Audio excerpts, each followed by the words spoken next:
Hello everyone and welcome to this video lecture where we'll be solving some important PYQs for 10 boards. तो अब हम एक एक करके हर एक चैप्टर के बहुत इंपॉर्टेंट PYQ सॉल्व करेंगे जो बहुत फ्रीक्वेंटली एग्जाम में पूछे जाते हैं या फिर हाई पॉसिबिलिटीज है कि वो क्वेश्चन एग्जाम में 2025 में पूछे जाएंगे। तो अभी हम क्वाड्रेटिक इक्वेशन के कुछ अच्छे PYQ सॉल्व करते हैं। इनिशियली हम शॉर्ट आंसर क्वेश्चन से स्टार्ट करेंगे। पहला सवाल है कि आपके पास एक क्वाड्रेटिक इक्वेशन गिवन है y वेरिएबल में। इस क्वाड्रेटिक इक्वेशन के आपको रूट्स निकालने हैं, ठीक है। तो पहला अप्रोच आप सोच सकते हो कि हाँ हम इसे क्वाड्रेटिक फॉर्मूले से सॉल्व कर सकते हैं या फिर आप इसको मिडिल टर्म को स्प्लिट करके सॉल्व कर सकते हो।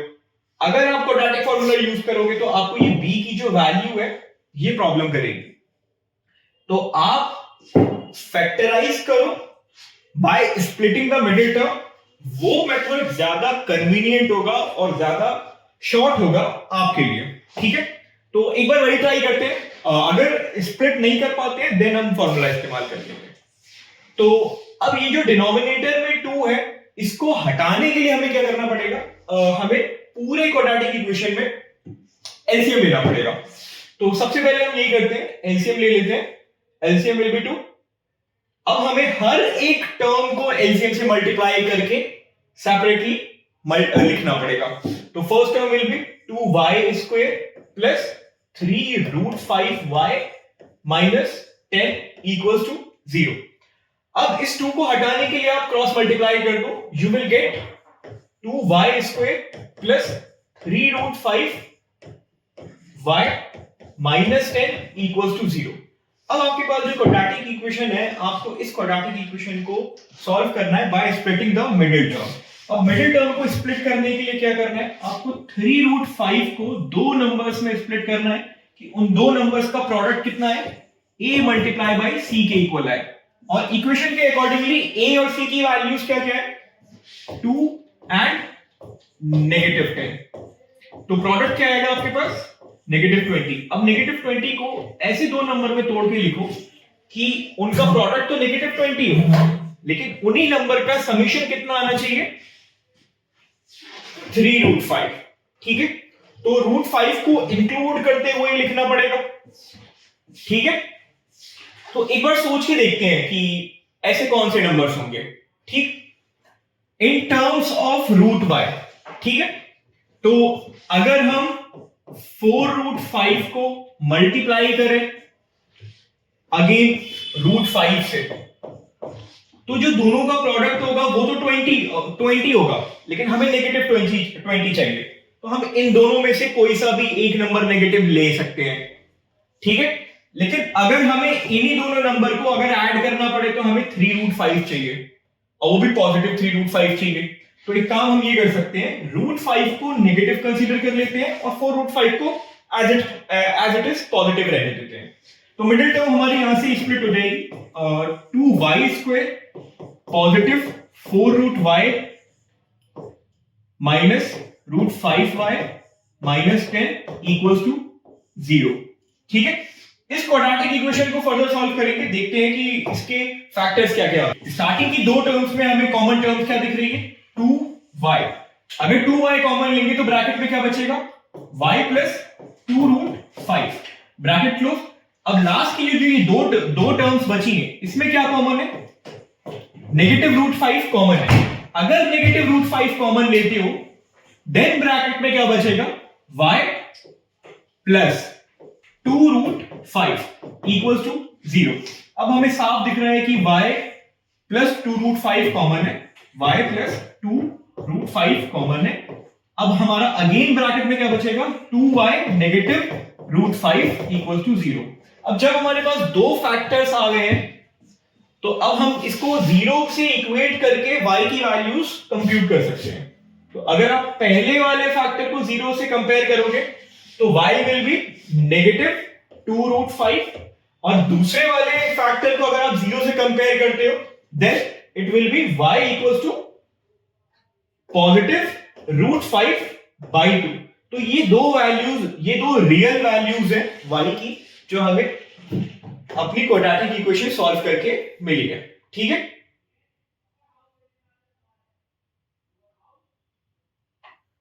हैव अ लुक, उसके बाद आगे बढ़ते हैं।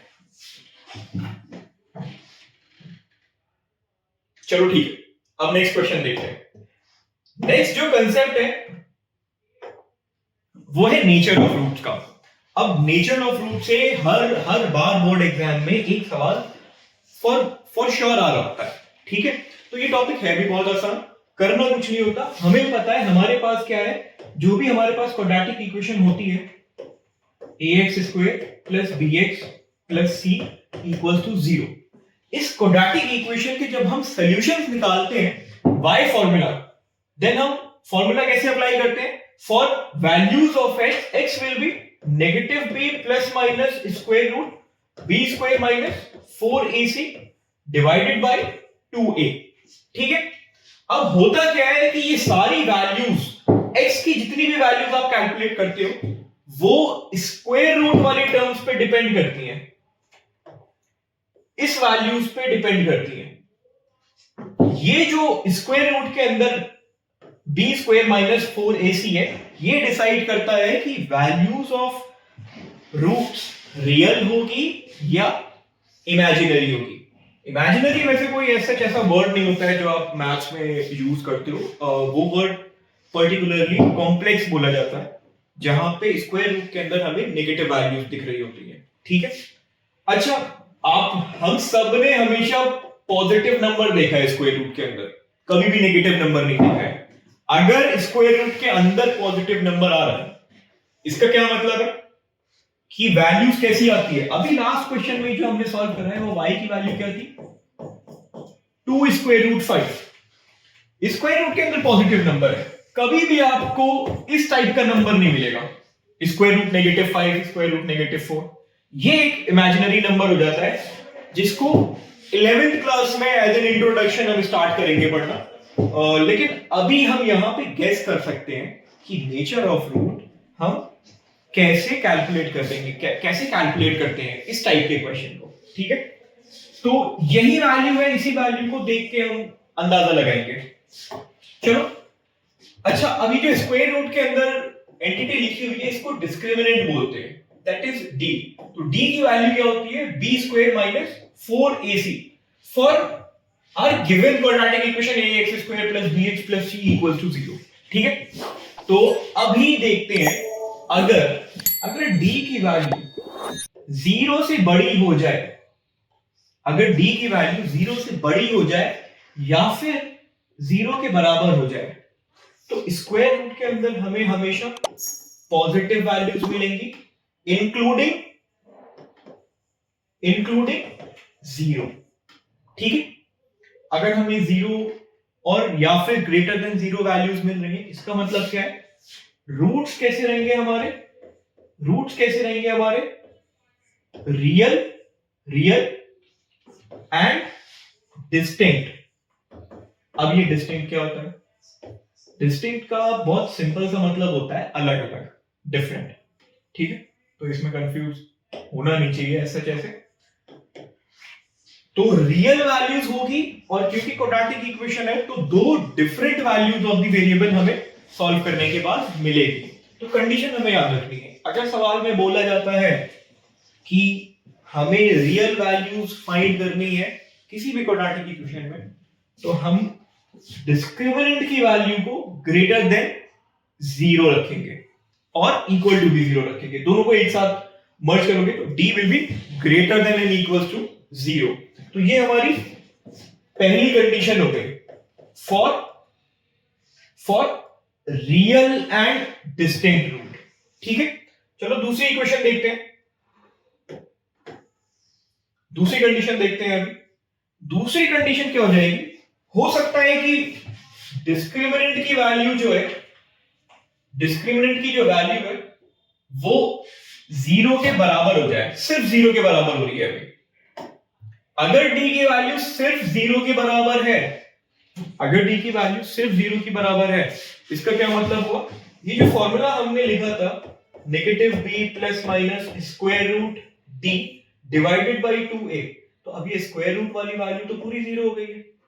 इसका मतलब जो रूट की वैल्यू आएगी, जो रूट होगा हमारा क्वाड्रेटिक इक्वेशन का, वो क्या होगा, नेगेटिव b बाय 2a। तो इस केस में हम सेम वैल्यू को 2 बार कंसीडर करते हैं। तो इस केस में जो हमारे रूट्स होते हैं, रूट्स कैसे हो जाएंगे, नेचर ऑफ रूट कैसा हो जाएगा, रियल तो रहेगा, क्योंकि ए बी और सी जो वैल्यूज हैं क्वाड्रेटिक इक्वेशन में वो रियल वैल्यूज हैं। तो रूट्स हमारे रियल रहेंगे और इक्वल होंगे। ऊपर वाले केस में रियल वैल्यूज तो थी लेकिन डिस्टिंक्ट वैल्यूज थी। दूसरे वाले केस में हमारे पास वैल्यूज रियल है लेकिन इक्वल है, इक्वल या फिर सेम। ठीक है, तो ये हमारी दूसरी कंडीशन है।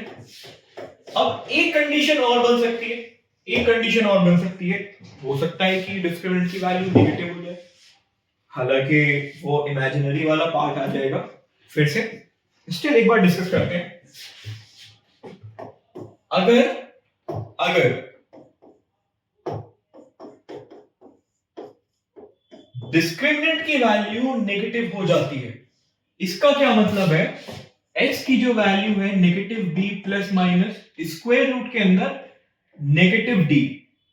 अब नेगेटिव d का क्या मतलब है, नेगेटिव d का क्या मतलब है कि ये जो अब पूरा एक नंबर हो गया, ये नंबर कैसा हो गया, ये नंबर हो गया हमारा इमेजिनरी, जिसको हम कॉम्प्लेक्स नंबर बोलते हैं। ठीक है, इसके आगे हम कोई क्वाड्रेटिक इक्वेशन को सॉल्व नहीं कर सकते हैं। अब यहां पे रूट्स का नेचर कैसा है, रूट्स का नेचर कैसा है, रूट्स का नेचर है कॉम्प्लेक्स और इमेजिनरी। ठीक है, इसके आगे हम सॉल्व नहीं करेंगे, हम यहां पे रूट्स का नेचर बता के सवाल को ड्रॉ कर देंगे। ठीक है, तो ये तीन कंडीशन है, d equals to 0, real and equal, d greater than 0, real and distinct, and d less than 0, जहां पे रूट्स कैसा रहेगा, कॉम्प्लेक्स रहेगा। तो अब नेचर ऑफ रूट्स पे कुछ सवाल करते हैं। ठीक है, तो पहला सवाल क्या है, चलो बहुत अच्छा सवाल है, बहुत फ्रीक्वेंटली ये पूछा जाता है। इस टाइप का सवाल जो है एक बोर्ड एग्जाम में फॉर श्योर दिखेगा ही दिखेगा। Find the value of k for which the quadratic equation x squared plus 5kx plus 16 equals 0 has real and equal roots। हमने तीन कंडीशन पढ़ी थी जिसमें से हमारी सबसे पहली कंडीशन यही थी, roots will be real and equal if and only if discriminant is greater than 0। ठीक है, तो एग्जाम में कैसे लिख के आना है इस क्वेश्चन को वो देखते हैं। गिवन क्वाड्रेटिक इक्वेशन क्या है, सबसे पहले तो वो लिख देते हैं। गिवन क्वाड्रेटिक इक्वेशन क्या है, x square plus 5kx plus 16 equals to 0। इस क्वाड्रेटिक इक्वेशन के लिए डिस्क्रिमिनेंट की वैल्यू क्या हो जाएगी, b स्क्वायर माइनस 4ac।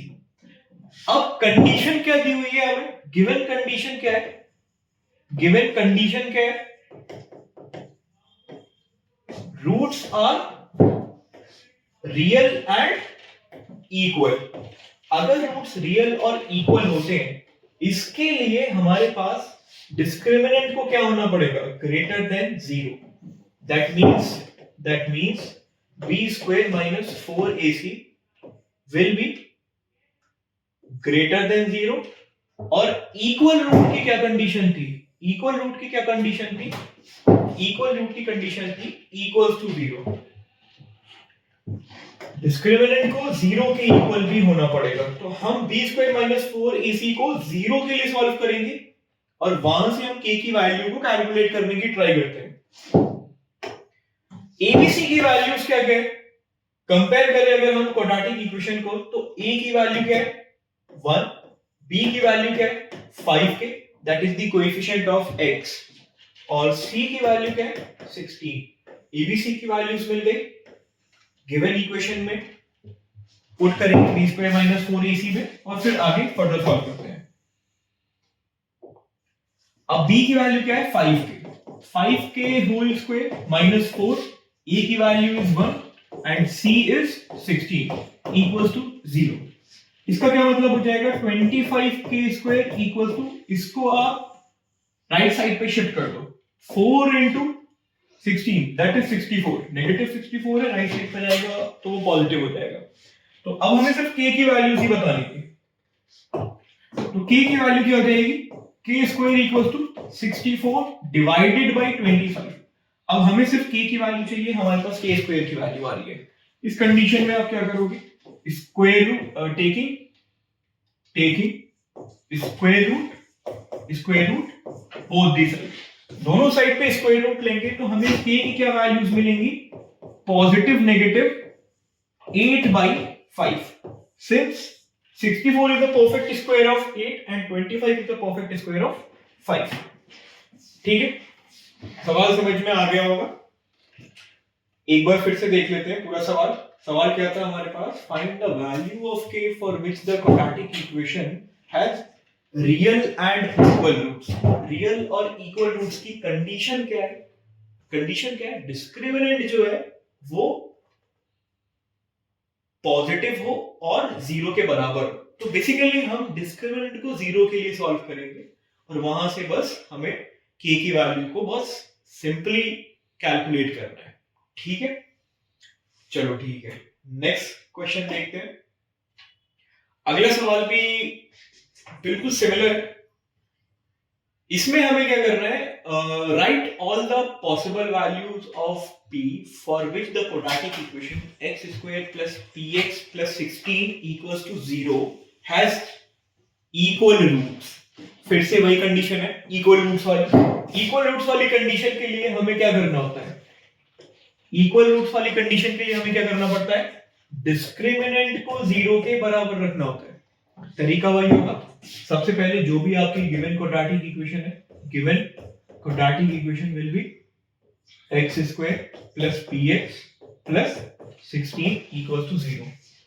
इस क्वाड्रेटिक इक्वेशन के लिए ABC की क्या वैल्यूज है, a की वैल्यू 1, b की value p and c is 16। अब हम क्या करेंगे, क्योंकि हमारे पास इक्वल रूट्स की कंडीशन गिवन है तो हम डिस्क्रिमिनेंट को जीरो के बराबर रखेंगे। और डिस्क्रिमिनेंट क्या होता है, b square minus 4ac equals to 0। अब abc की वैल्यू इस इक्वेशन में पुट करके हम p के लिए सॉल्व करके देखते हैं कि p की वैल्यूज कितनी आ रही है। तो b क्या हो जाएगा, p square minus 4 into 1 into 16 equals to 0। अब यहां से वैल्यू क्या आ जाएगी, p स्क्वायर इक्वल्स टू 64। तो यहां से p की दो वैल्यूज आएंगी, पॉजिटिव नेगेटिव 8। ठीक है, तो दो वैल्यूज आ रही है p की। अब वापस से क्वाड्रेटिक इक्वेशन में p की वैल्यूज पुट करो और इसको आगे फर्दर सॉल्व करके हमें roots of the equation find करने हैं। ठीक है, शॉर्ट आंसर टाइप में इक्वेशन आया है। इसका मतलब है या तो ये 2 नंबर का आएगा या तो 3 नंबर का आएगा, इससे ज्यादा का नहीं आएगा। ये सवाल जो है पर्टिकुलरली ये 3 नंबर में पूछा गया है, इससे पहले वाला जो सवाल था वो 2 नंबर में था। ये 3 नंबर में क्यों है, क्योंकि यहाँ पे आपको इसको आगे सॉल्व करने के लिए भी बोला गया है। कंडीशन अप्लाई करो, वैल्यूज फाइंड करो, उसके बाद रूट्स को भी कंप्यूट करो। चलो ठीक है, एक सवाल और देखते हैं। अब वर्ड प्रॉब्लम के कुछ क्वेश्चंस करेंगे। अब वर्ड प्रॉब्लम के क्वेश्चन करने से पहले एक बार थोड़ा सा डिस्कस करते हैं कि वर्ड प्रॉब्लम में हमारे पास किस किस टाइप के क्वेश्चंस ज्यादा पूछे जाते हैं। सबसे पहला तो है डिस्टेंस, स्पीड और टाइम से रिलेटेड जो आपका प्रॉब्लम बनता है। बहुत फेमस कैटेगरी ऑफ क्वेश्चन है वो। ठीक है, बहुत ज्यादा पूछा जाता है बोर्ड एग्जाम में, क्वाड्रेटिक इक्वेशन में तो स्पेशली। दूसरी कैटेगरी है नंबर्स रिलेटेड वर्ड प्रॉब्लम जो बनते हैं। 2 डिजिट नंबर है, ठीक है, डिजिट्स को स्वैप कर दिया गया है, अब सम कुछ और आ रहा है, तो वहां से आपको एक इक्वेशन कैलकुलेट करके या बना के वहां से हमें नंबर्स कैलकुलेट करना होता है। तीसरी कंडीशन क्या होती है कि वो बहुत फेमस कैटेगरी है अपस्ट्रीम और डाउनस्ट्रीम वाली, उसको भी एक बार डिस्कस करेंगे। ठीक है, तो सबसे पहली जो हमारी कैटेगरी है वो क्या है, स्पीड, डिस्टेंस एंड टाइम वाले प्रॉब्लम। इसमें क्या होगा, हो सकता है कि आपके पास दो अलग अलग ऑब्जेक्ट हैं, ऑब्जेक्ट 1 और ऑब्जेक्ट 2। अगर सवाल में ऐसा पूछा गया है कि ऑब्जेक्ट 1 एक स्पीड से आगे बढ़ रहा है और ऑब्जेक्ट 2 भी एक स्पीड से आगे बढ़ रहा है और दोनों सेम डायरेक्शन में एक दूसरे की तरफ अप्रोच कर रहे हैं, तो उस केस में हमें एक इक्वेशन बनानी पड़ती है। तो अब यहां पे बहुत ज्यादा सोचना नहीं है, दो ऑब्जेक्ट हैं। फिजिक्स में 9th क्लास में आप लोगों ने ऑलरेडी पढ़ा होगा कि रिलेटिव वेलोसिटी का कंसेप्ट क्या होता है। अगर रिलेटिव वेलोसिटी का कंसेप्ट पता है तो बहुत आसानी से ये वाला प्रॉब्लम सॉल्व होता है। करना क्या होता है, हमें रिलेटिव स्पीड निकालनी होती है। रिलेटिव स्पीड क्या होता है, अगर दोनों एक दूसरे की तरफ आ रहे हैं तो होगा क्या, स्पीड को ऐड करेंगे और 2 से डिवाइड कर देंगे। ठीक है, स्पीड को ऐड करेंगे, 2 से डिवाइड कर देंगे, उसके बाद हम speed equals to distance upon time वाले रिलेशन को यूज करके गिवन कंडीशन के अकॉर्डिंगली क्वाड्रेटिक इक्वेशन को सेट करेंगे। ठीक है, कंसेप्ट ये इस्तेमाल करना है कि रिलेटिव वेलोसिटी वाला कंसेप्ट आपको पता होना चाहिए। रिलेटिव वेलोसिटी वाला कंसेप्ट अगर पता है तो बहुत आसानी से सवाल सॉल्व हो जाएगा। अगर नहीं पता है तो आप बहुत ज्यादा सोच के भी सवाल को गलत कर दोगे। ठीक, दूसरी कैटेगरी क्या है सवाल की, अपस्ट्रीम और डाउनस्ट्रीम वाली।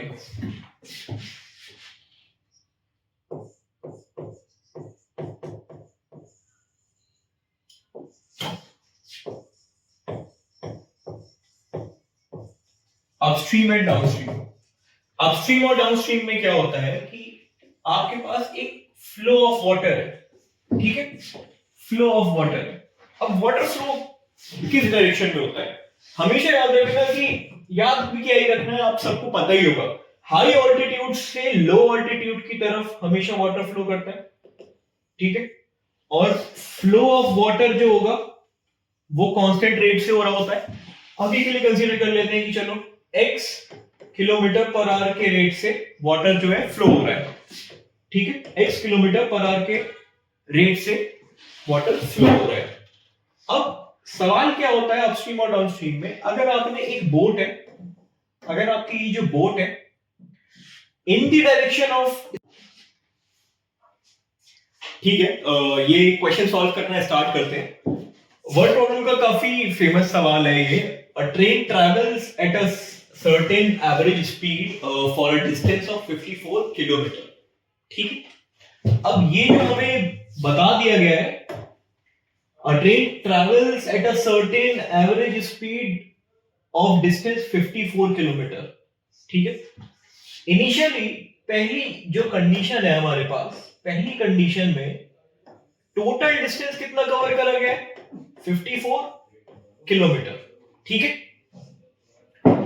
और जो स्पीड है वो एक एवरेज स्पीड है, तो अभी एज सच कोई स्पीड हमारे पास गिवन नहीं है, तो हम कंसीडर कर लेते हैं लेट एवरेज स्पीड भी x किलोमीटर पर आवर। ठीक है, आगे बढ़ते हैं सवाल को। And then travels a distance of 63 kilometre at an average speed of 6 kilometre per hour more than the first average speed. Second condition में क्या है, सेकेंड कंडीशन में क्या बोला गया है कि डिस्टेंस जो है वो कितना ट्रैवल कर रही है अब train, 63 kilometre with an average speed 6 kilometre per our more than the first average speed। तो 6 plus x kilometre per our second average speed हो जाएगा। ठीक है, अब आगे बढ़ते हैं। if it takes 3 hours to complete the journey, what was its first speed। अगर ट्रेन जो है टोटल 3 घंटा लेती है ट्रैवल करने के लिए, तो ओरिजिनल फर्स्ट ड्यूरेशन क्या होगा वो बताना है।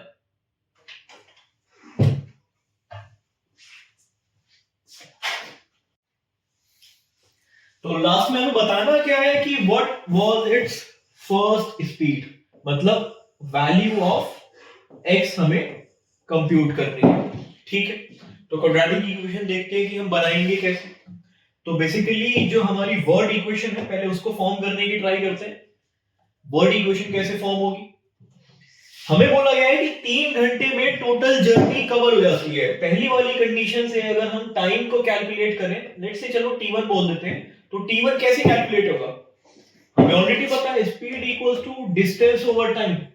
सो time will be distance over speed. अगर हम यहां से कैलकुलेट करते हैं t1 को, तो total distance is 54 kilometre and what is the speed? Speed is x kilometre per hour. ठीक है, और ये टाइम जो होगा ये आवर्स में होगा। सेकंड कंडीशन के अकॉर्डिंगली अगर हम टाइम को कैलकुलेट करेंगे तो अभी t2 कंसीडर कर लेते हैं, सेम डिस्टेंस ओवर स्पीड। अभी डिस्टेंस कितना है? 63 kilometre and what is the speed? 6 plus x। तो टोटल टाइम क्या हो जाएगा? 63 over 6 plus x hours. Total duration कितना है? टोटल ड्यूरेशन कितना है? टोटल ड्यूरेशन है 3 आवर्स। इसका क्या मतलब हुआ? टोटल ड्यूरेशन 3 आवर है, मतलब t1 plus t2 equals to 3 hours. अब t1 की value in terms of x हमने ऊपर कंप्यूट करी है, which is 54 over x। t2 की वैल्यू इन टर्म्स ऑफ हमने x कंप्यूट करी है, which is 63 over 6 plus x equals to 3। अब हम इसी इक्वेशन को स्टैंडर्ड क्वाड्रेटिक इक्वेशन में कन्वर्ट करके x के लिए सॉल्व करेंगे। ठीक है, चलो नेक्स्ट स्लाइड पे सॉल्व करते हैं। 54 over x plus 63 over 6 plus x equals to 3। इस इक्वेशन में क्या करेंगे? सिंपली एलसीएम लेंगे और आगे फर्दर सॉल्व करते हैं। तो एलसीएम क्या आएगा? x multiply with 6 plus x, cross multiply करके लिखो 54 multiply with 6 plus x plus 63x equals to 3। यहां से हम क्रॉस मल्टीप्लाई कर देते हैं। 54 को आप 6 से मल्टीप्लाई करो, 6 into 4 24, 6 into 5 30 which is 32 plus 54x plus 63x equals to 3x multiply with 6 plus x। ठीक है, अब आगे सॉल्व करते हैं। जितना सिंपल हो सके, जितना ज्यादा सिंपलीफाई हो सके क्वाड्रेटिक इक्वेशन को हमेशा उतना सिंपलीफाई कर लेना है। तो 324 plus 54 plus 63 equals to 18x plus 3x square. तो क्वाड्रेटिक इक्वेशन जब हम कन्वर्ट करेंगे तो 3x square plus 18x minus 117x minus 324 equals to 0। अब इन दोनों को और सिंपलीफाई कर लेते हैं। तो 3x square minus 99x minus 324 equals to 0। अब इस क्वाड्रेटिक इक्वेशन में अगर 3 कॉमन है तो 3 को हम कॉमन निकालते हैं और 0 वाली साइड पे शिफ्ट करते हैं ताकि और रिड्यूस हो जाए हमारी क्वाड्रेटिक इक्वेशन। अगर क्वाड्रेटिक इक्वेशन को रिड्यूस करना है तो उसका क्या तरीका होगा? First term is a multiple of 3, second term is also a multiple of 3, third term is also a multiple of 3। So take 3 common. तो क्वाड्रेटिक इक्वेशन क्या हो जाएगी? x square minus 33x minus, जब आप 324 में से 3 को कॉमन ले लोगे it will B 324 divided by 3 108। It will be 108 equals to 0। तो बेसिकली हमें यहां से x की वैल्यू कंप्यूट करनी है। x की वैल्यू कंप्यूट करने के लिए क्या करोगे? या तो आप मिडिल टर्म को स्प्लिट कर दो या फिर आप x की डायरेक्टली फॉर्मूले से वैल्यू कंप्यूट कर दो। ठीक है, दोनों केसेस में आपको जो भी सूटेबल लगे आप वो कर सकते हो।